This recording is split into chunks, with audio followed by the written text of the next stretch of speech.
not suffer loss. Can you rush past that? This was not decorative leadership. This was stewardship with consequences. Daniel was responsible for the money. There was a sense of accountability. Decisions had to be made. Systems had to be put in place. Public trust was important. So Daniel's spirituality was not vague, nebulous. It was visible. Verifiable. Dependable. Let me go ahead and come down your road real quick. Because some of us know how to sound spiritual, but cannot be trusted with a deadline. Okay? Some of us can pray in tongues, but will not answer an email. This is going to be real practical. Some of us want an anointing that yet cannot become dependable. Some of us want a platform, but the people who were closest with us are exhausted from chasing what you said you would do.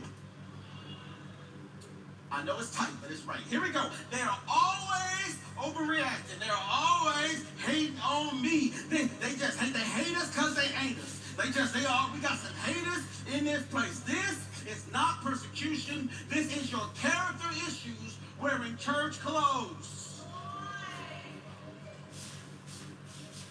Because look at what the verse is really about. Darius is asking one question about every official in the kingdom. Can I entrust this to him? God is asking the same question about you because God has never confused being impressive with being trustworthy. See, I don't know if it's just me, but in church is the only place where we have mistaken charisma for character. I'm going to say it again. In church is the only place where we have mistaken charisma for character. Where we confuse drawing the crowd with carrying responsibility. See, God is not asking whether you can entrust the room. He's asking and forming people that he can entrust. Can he entrust you with influence without influence changing you?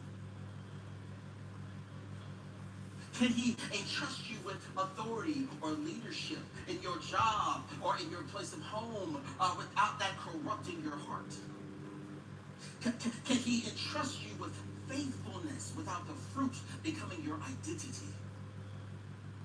The fruit that remains. See, there are two kinds of excellence.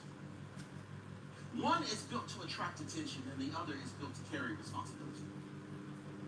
One gets people talking about you, the other makes your life trustworthy.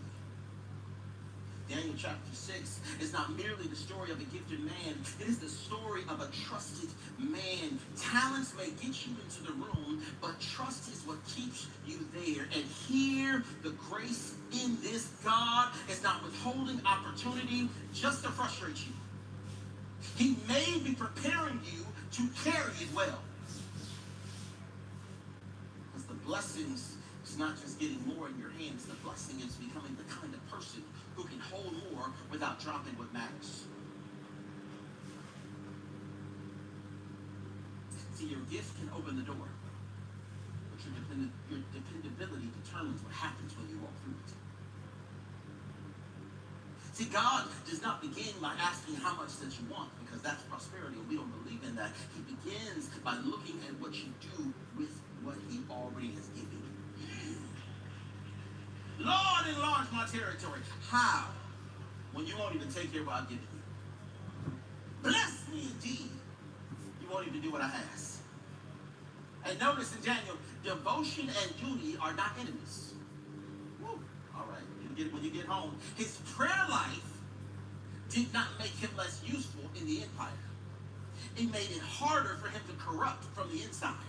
See, kings change. Nebuchadnezzar, change.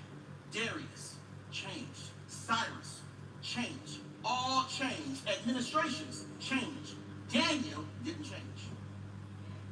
He kept the same energy. Look at verse number 3. We already read it. Then Daniel became distinguished among all the other high officials and satraps because he had an excellent spirit in him. And the king planned to set him over the whole kingdom. That is our word. But notice where it begins. It does not begin with Daniel produced. It began what he had already been formed inside of him. The text does not say he networked more. He hustled more. He stayed up late longer. It does not say that he wanted more. It says an excellent spirit was inside of him.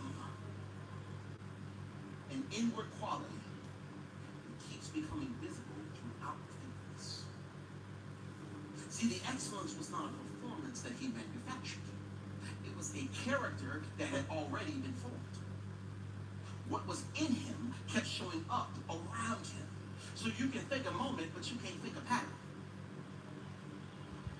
And here is where the story turns. See, we hear distinguished, as the text says, and we think winner. Watch what being distinguished actually bought him. Verse number 3, Daniel is almost over the whole kingdom, but verse number 4, they're trying to put him under the ground. See, the king looked at Daniel and saw a man to promote, but the officials looked at the same man and saw a man they needed to remove. See, his promotion became the trigger on his back. See, Daniel was not in danger because he had failed.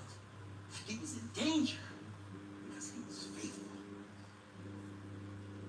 He was not being investigated because he had bad at his job. He was being investigated because he had done his job so well that the king planned to place him over everybody else. And sometimes favor does not remove conflict. Favor reveals it. His excellence made him visible. His visibility made him vulnerable. Your character will inspire one person and irritate another. Your discipline will encourage one person and expose another. Your excellence will open one door and make somebody else start looking for a way to close it.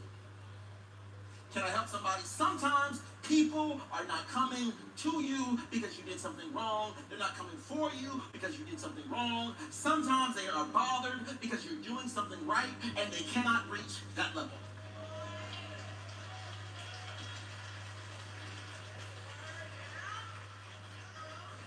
Now hold on, ushers. I need you to guard the door because I know somebody's going to get upset about this. You know they always hate. See, Daniel gets to name enemies because the search came back clean in the matter that they investigated. Let me ask you this. If they confront our negligence, that is not spiritual warfare. That's called accountability.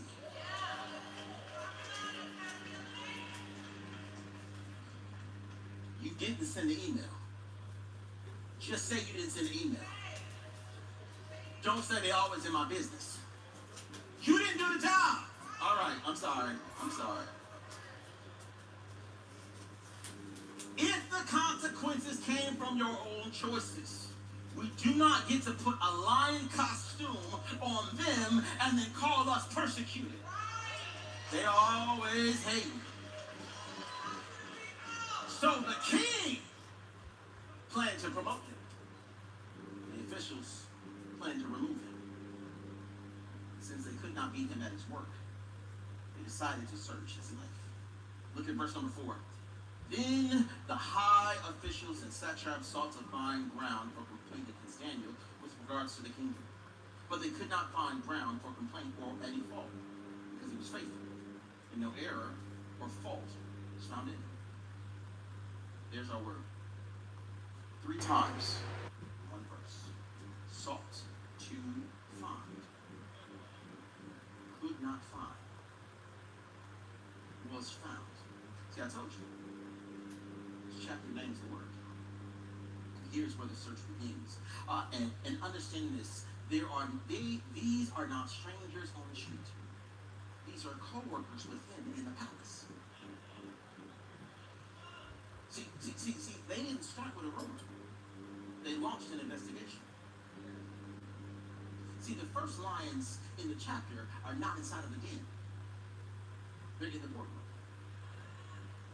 They're in the meeting. They're in the staff huddle. They're over by the water cooler.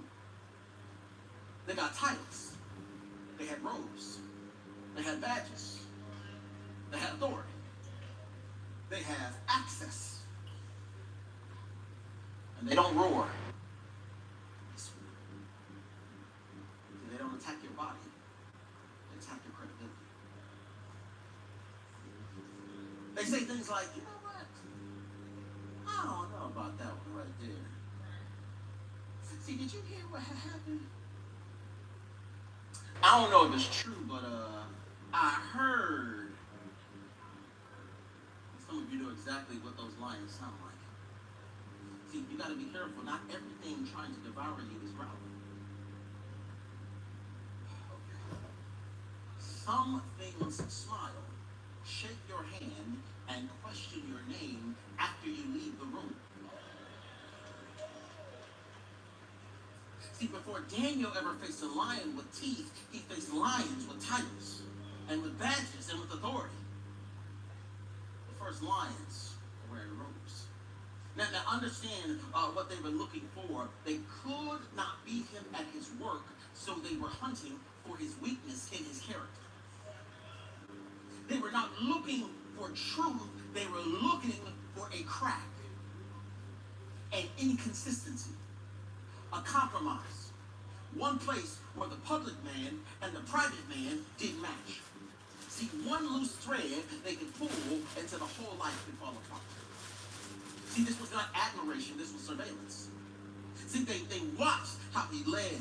They watched how he worked and how he treated people and how he handled money and how he engaged with individuals. And every decision was examined by the people who had already decided what they wanted to find. Notice what the text says. It never says that they watched Daniel for 5 minutes. No. It never says that they looked casually at his life. It says they kept seeking a charge. This is not one conversation or one bad week. Not one awkward moment. They watched him long enough to become frustrated. Imagine being observed by people who want you to fail and disappointing them every single time. See, that's called practical holiness. Not perfection, consistency. You see, some of us have made peace with inconsistency by saying everyone has something if they keep looking long enough, so why do I need to try? Daniel destroys that excuse. Because sometimes the people who hate you the most are seeking to bring you down, really do leave empty-handed. Not because Daniel was pretending, because Daniel had become the same man everywhere. See, that's maturity. Everyone keeps finding him faithful.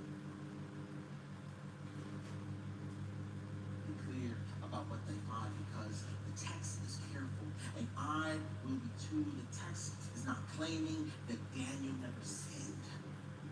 It is saying that his conduct in the kingdom business was trustworthy. Not corrupt. Not negligent. He did not find Daniel perfect. He found him dependable. Daniel in the palace was the same Daniel in his private life. Practical excellence. Walk right past it every time. It is not called to be impressive. It is to be the same everywhere. Keep the same energy.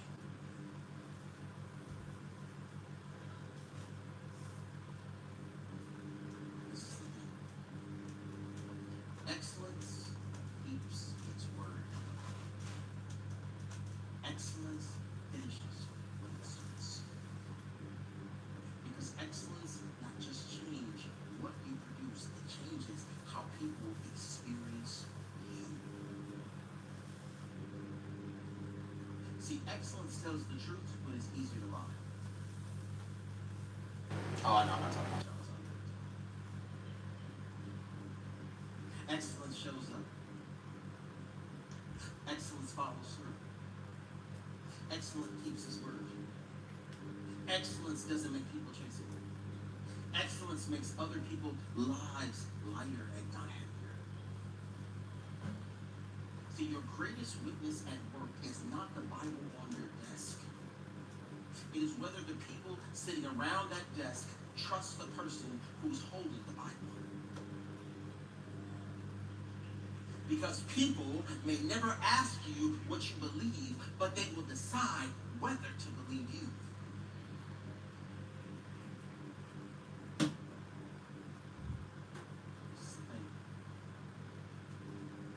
When I said the word search, some of you did not feel conviction.